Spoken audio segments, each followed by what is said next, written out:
Today, the Justice Department is set to begin turning over documents from the so-called Epstein files to Congress. But does that guarantee the Republican leaders in the House will be fully transparent about the files? House Oversight Chair and fellow Kentucky Republican James Comer tried to reassure his colleagues yesterday. We're going to review and we'll work as quickly as we can. This is sensitive information. We want to make sure we don't do anything to harm or jeopardize any victims that were involved in this. But we're going to be transparent. We're doing what we said we would do. We're getting the documents, and I believe the White House will work with us. My smart reporters are back here. Kristin, what are you hearing from your White House sources about all this now?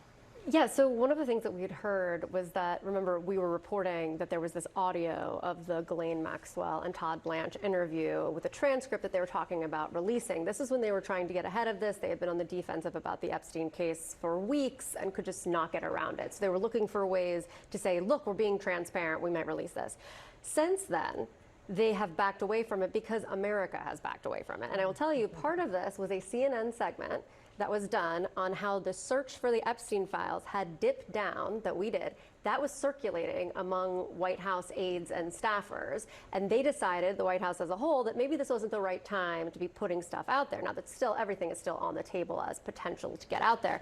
But it just goes to show you how much calculus is in all of this. They are thinking about every single thing. And when it comes to Comer and the Oversight Committee, he says, I hope the White House will work with us. We know that Comer is in constant contact with the White House. In fact, the White House is who told me that Comer was issuing a subpoena the next day before Comer announced it. Wow. So they are working in lockstep because Comer is a huge ally of President Trump's and always has been. So yes, I would argue that the American people writ large, they were not chomping at the bit for the Epstein files to begin with.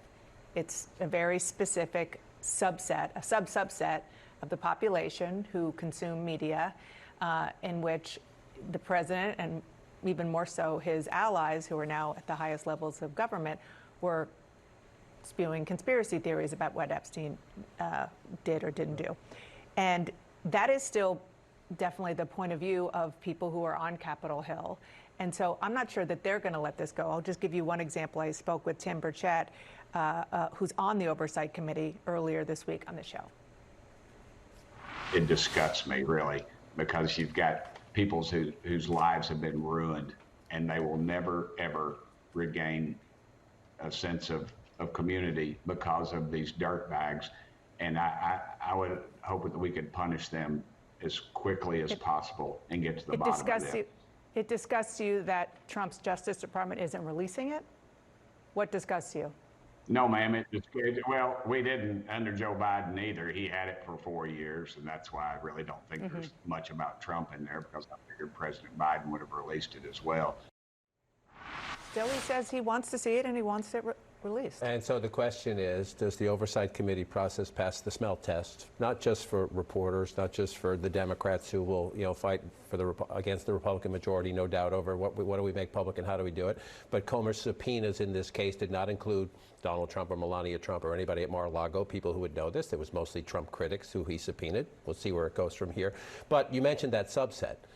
Donald Trump has had a problem. Republicans have had a problem in elections which Donald Trump is not on the ballot. I give you the 2018 midterms, which brought Nancy Pelosi into the speakership.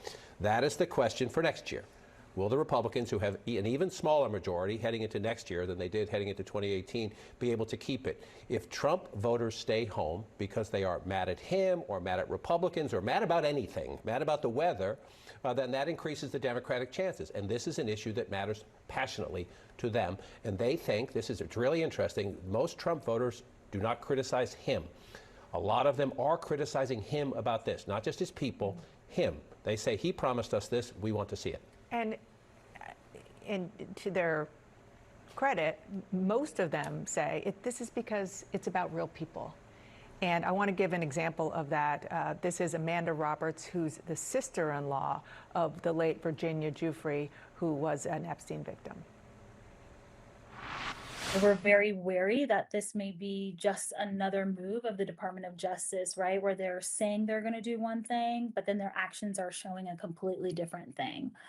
And so to kind of leak these documents where people are implicated that are heavily, redacted, one time at another, that's not really full transparency. Alyse?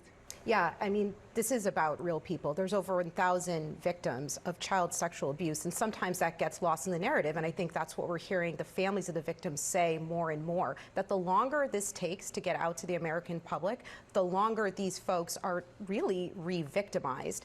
And so we've heard the Department of Justice say that it's going to take a long time to redact all of these documents, that victim information is so intertwined with the investigation that they have to release these in tranches. So yes, we're going to see some documents today, but this is probably going to be over the course of several weeks, if not months.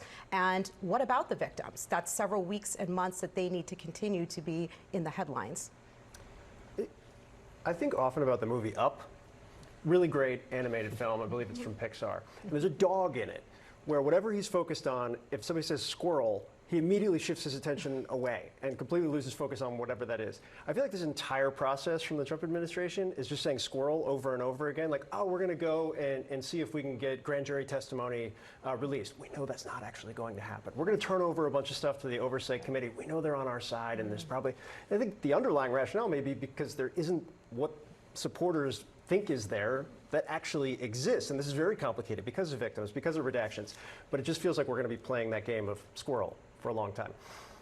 It's a great movie. Good analogy.